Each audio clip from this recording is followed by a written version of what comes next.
पुणी बढ़िला high security number plate अर्थात HSRP अवधि। फाइन रु साधारण लोक को मिलला राहत।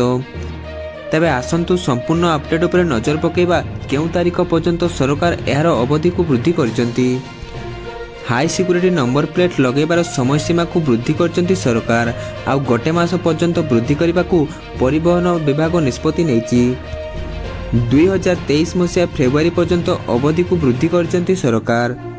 तेबे नंबर प्लेट रो शेष अंक अनुसार निर्धारित करा जायछि डेडलाइन। चलंतु जानिनेबा केउ अंक पई कोन रहिछि समय सीमा।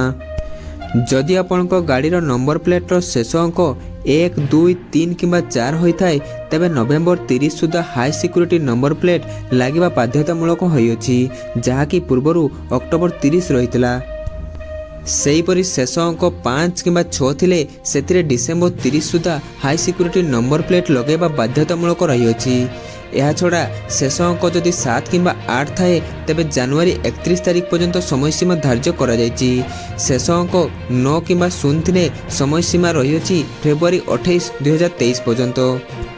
एई नुआ डेडलाइन संबंधी विवरणी आज परिवहन विभाग तरफरु जारी करा जायछि।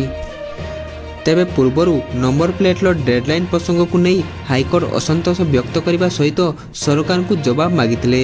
तेबे 2019 मसीहा पूर्वरु पंजीकृत समस्त गाड़ी रे हाई सिक्यूरिटी नंबर प्लेट लगेबा को राज्य सरकार बाध्यतामूलक करथिले। अक्टोबर 1 तारिख रु यार जांच करा जाई उल्लंघनकारी मानक ठारू फाइन आदाय करा जिबा पई कुआ जायतिला। तेबे जेउ माने ऑनलाइन बुकिंग करबा सहित स्लिप पाखरे रखिथिबे सेमाने फाइन रु रक्षा पाई परबे बोली विभाग पक्षरु स्पष्ट करा जायतिला। तेबे एहारी मध्यरे आपण मानकु आउ 1 मासर समय सीमा मिल जायछि। तेनु फाइन रु बंचिबा पई आपण जल्दी ही रजिस्ट्रेशन करनियंतु।